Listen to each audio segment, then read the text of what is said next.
Selamat siang Pak dan teman-teman.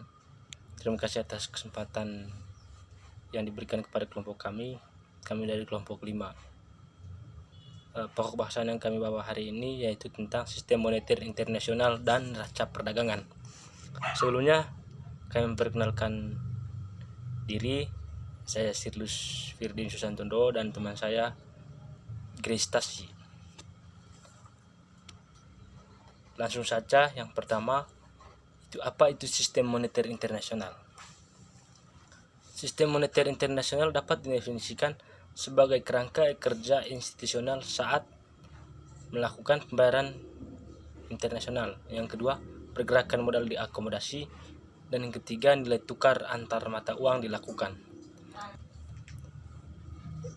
Subbahasan yang kedua, sejarah sistem moneter internasional. Sistem moneter internasional berjalan melalui 5 tahap evolusi. Yang pertama, bimetalisme. Yang kedua, standar emas klasik. Yang ketiga, interval period. Yang keempat, sistem Bretton Woods. Yang kelima, rezim nilai tukar fleksibel.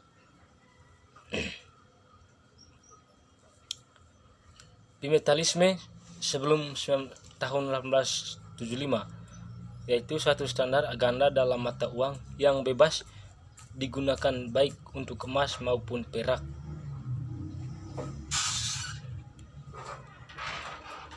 Akibatnya, logam lebih langka di negara wilayah tersebut. Tidak diedarkan, dengan kata lain, kurang uang buruk. Standar emas klasik. Berdasarkan standar emas klasik 1875 sampai dengan 1914, nilai tukar antara dua mata uang ditentukan oleh kandungan emas dari mata uang tersebut. Sebagian besar negara memulai standar ini pada Perang Dunia I meletus. London menjadi pusat sistem keuangan internasional yang mencerminkan kemajuan perekonomian Inggris. Syarat implementasi. Yang pertama, hanya emas yang dijamin mata uang logam tidak terbatas. Yang kedua, terdapat konvertibilitas dua arah antara emas dan mata uang nasional pada rasio yang tetap. Yang ketiga, emas dapat diekspor dan diimpor secara bebas. Konvertibilitas dijamin dengan prinsip uang kertas. Bank harus didukung dengan cadangan emas sebesar rasio minimal yang ditentukan. Pasokan uang domestik harus naik turun sesuai pengeluaran penerimaan emas di negara tersebut.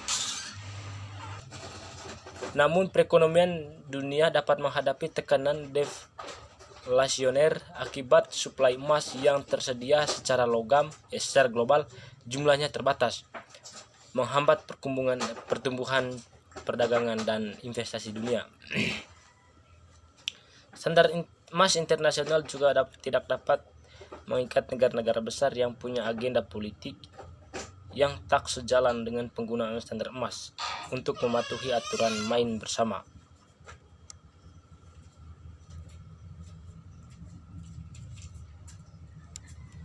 Standar emas klasik berakhir pada masa setelah Perang Dunia I, di mana negara-negara yang kalah, khususnya Jerman, Australia, Hungaria, Polandia, dan Rusia mengalami hiperinflasi. Contohnya, Jerman mengalami kenaikan indeks harga sebesar 1 triliun kali lipat daripada saat sebelum perang.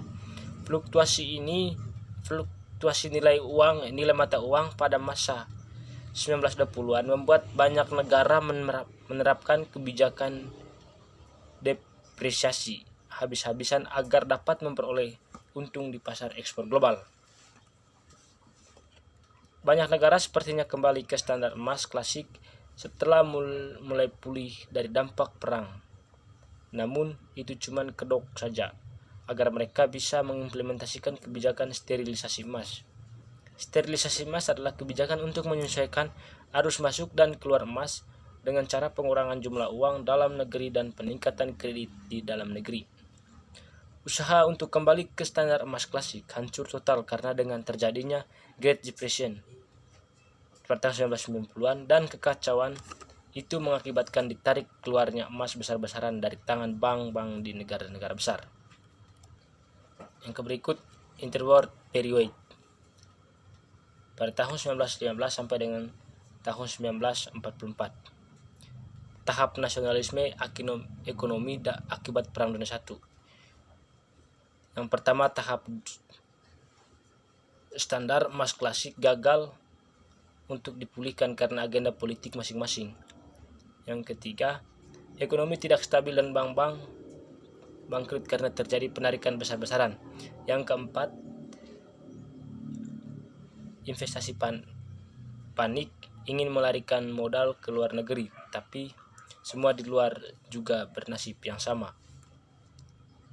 Sistem Bretton Woods untuk mencegah kembali terjadi nasionalisme ekonomi dengan aturan main yang tidak jelas selama interwar period.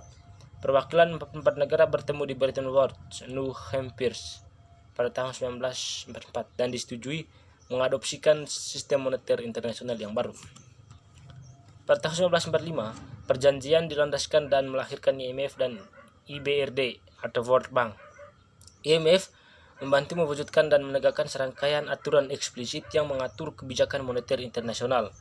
IBRD atau World Bank bertanggung jawab atas pendanaan proyek-proyek pengembangan dan atau pembangunan di masing-masing negara pemohon kredit atau modal. Sistem Bretton Woods pada dasarnya mewajibkan tiap negara untuk membantu nilai peri atau pair value mata uangnya masing-masing terhadap dolar Amerika Serikat yang sepenuhnya dikonversi ke emas.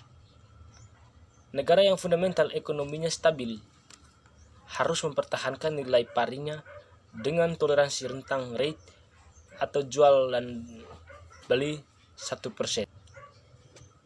Negara yang fundamental ekonominya masih tidak stabil boleh untuk melakukan perubahan nilai mata uangnya sejauh dirasa perlu. Negara menggunakan emas dan valuta asing, khususnya dolar Amerika, sebagai alat pembayaran internasional karena dolar Amerika menjadi satu-satunya mata uang yang dapat dikonversi secara penuh ke emas. Contoh, rupiah tidak bisa ditukar dengan emas secara langsung. Kita harus beli dolar Amerika dan dengan dolar Amerika kita bisa melakukan penukarannya dengan emas. Sistem ini juga sering disebut sebagai standar nilai tukar emas dolar berbasis dolar. Sistem yang dibangun dengan tujuan mempertahankan nilai tukar stabil dan menghemat emas. Keuntungan sistem nilai tukar emas ini yang pertama, cadangan falas dapat menghapus hal-hal yang dapat memicu deflasi di sebuah negara akibat bertambahnya jumlah pasokan emas dan global. Yang kedua, setiap negara yang memiliki falas dapat memperoleh bunga sedangkan emas tidak dapat memberikan bunga. Yang ketiga, mata uang kertas atau emas, mana yang lebih praktis kaitannya dengan biaya transaksi. Rezim nilai tukar fleksibel.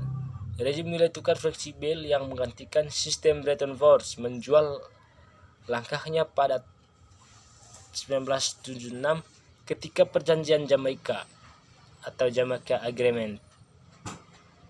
Yang pertama, nilai tukar fleksibel dinyatakan dapat diterima oleh anggota IMF dan bank sentral. Masing-masing negara berhak mengintervensi aktivitas perdagangan.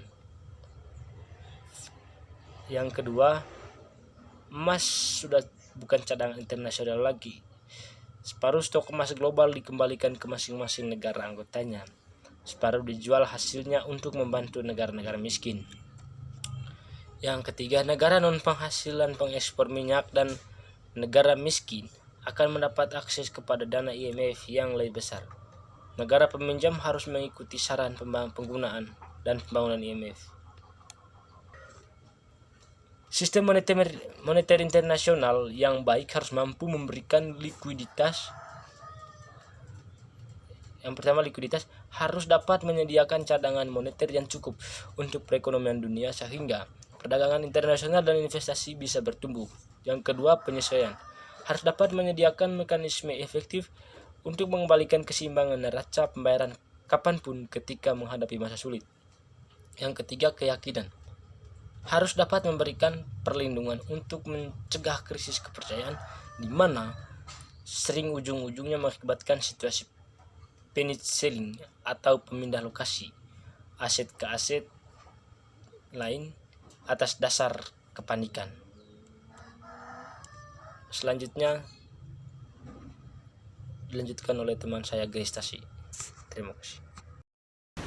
Berikutnya, pengertian neraca perdagangan. Balance of trade atau neraca perdagangan adalah suatu perbedaan antara nilai balik dalam bentuk barang ataupun jasa yang diimpor dan juga diekspor dalam suatu negara di periode waktu tertentu. Balance of trade terbagi menjadi dua sifat, yaitu negatif dan juga positif. Balance of trade negatif adalah negara yang lebih banyak menerima produk impor daripada melakukan ekspor. Sebaliknya, balance of trade positif adalah negara yang melakukan lebih banyak kegiatan ekspor daripada impor. Berikutnya, faktor yang mempengaruhi neraca perdagangan. Yang pertama, pertumbuhan ekonomi dan pendapatan. Faktor pertama yang mempengaruhi neraca perdagangan adalah perkembangan ekonomi yang kuat di suatu negara sehingga akan mampu meningkatkan standar dan juga pendapatan masyarakat di negara tersebut. Yang kedua, nilai tukar. Faktor selanjutnya yang mempengaruhi nilai neraca perdagangan adalah nilai tukar, yang mana dalam perkembangan ekonomi neraca perdagangan dalam suatu negara juga akan mempengaruhi nilai tukar. Yang ketiga, daya saing produk. Selanjutnya adalah daya saing produk, yang mana pada suatu perdagangan akan dilihat dari harga jual dan juga kualitas produk tersebut. Adapun salah satu hal yang mempengaruhi daya saing produk adalah struktur biaya. Berikutnya, jenis neraca perdagangan. Neraca perdagangan surplus. Neraca perdagangan surplus adalah suatu kondisi yang saat nilai transaksi ekspor lebih besar daripada nilai impor. Bila kondisi neraca perdagangannya menjadi surplus, maka tentunya akan menguntungkan negara, karena mereka mendapatkan nilai pendapatan yang lebih besar. Berikutnya, neraca perdagangan defisit. Kebalikan dari neraca perdagangan surplus, neraca perdagangan defisit adalah suatu kondisi pembayaran yang nilai transaksi impornya jauh lebih tinggi daripada nilai ekspornya. Berikutnya, neraca perdagangan seimbang. Neraca perdagangan seimbang adalah suatu kondisi saat nilai transaksi ekspor dan impor dalam suatu negara seimbang. Itu artinya negara tersebut tidak mengalami kerugian ataupun keuntungan. Kondisi ini sangat sulit untuk dipertahankan pada suatu negara tertentu. Berikutnya, penghitungan neraca perdagangan. Rumus yang bisa kita gunakan untuk menghitung neraca perdagangan adalah sebagai berikut. Neraca perdagangan sama dengan ekspor kurang impor. Nilai ekspor adalah barang dan juga jasa yang diproduksi dalam suatu negara, lalu dijual kepada orang asing atau kepada negara lain. Sedangkan nilai impor adalah suatu kegiatan penjualan barang dan jasa yang diproduksi di luar negeri, lalu dibeli oleh masyarakat dalam suatu negara. Namun, akan ada kemungkinan kesalahan dalam mencatat nilai ekspor dan nilai impor. Salah satu penyebabnya adalah karena adanya perdagangan gelap yang mengakibatkan perhitungan neraca perdagangan menjadi tidak sesuai atau tidak tepat. Keuntungan dan kerugian neraca perdagangan. Perlu Anda ketahui bahwa hampir setiap negara sudah pasti mempunyai kebijakan ekonominya tersendiri agar bisa menghasilkan surplus neraca. Salah satunya adalah dengan mengimplementasikan proteksionisme perdagangan. Cara kerjanya adalah dengan melindungi suatu industri di dalam negeri dengan adanya pengenaan tarif, kuota, ataupun subsidi impor. Sebelumnya sudah kita bahas bahwa defisit perdagangan akan dinilai sebagai suatu yang kurang menguntungkan dalam suatu negara. Kenapa bisa begitu? Karena bila negara menerima impor secara terus-menerus, maka akan membuat bisnis dan juga produk dalam negeri menjadi tidak mempunyai nilai tambah. Sederhananya, negara tersebut tidak mempunyai pemasukan. Pada akhirnya negara yang mengalami defisit perdagangan yaitu yang tinggi akan menerapkan merkantilisme. Merkantilisme sendiri adalah menghapus berbagai defisit perdagangan dengan menerapkan berbagai cara. Salah satu caranya adalah dengan menggunakan tarif impor dan juga kuota impor. Tapi hal tersebut pun nantinya akan diikuti dengan kenaikan harga konsumen. Sehingga hal ini akan mampu memicu adanya proteksionisme reaksioner dari mitra dagang negaranya tersebut. Akhirnya kegiatan perdagangan dan juga perkembangan ekonomi dalam negara tersebut akan menurun drastis. Apapun jenis perdagangan yang dilakukan, khususnya dalam skala internasional dengan melakukan neraca perdagangan, maka setiap pebisnis akan membutuhkan suatu alat ataupun media pembukuan yang canggih dan juga akurat.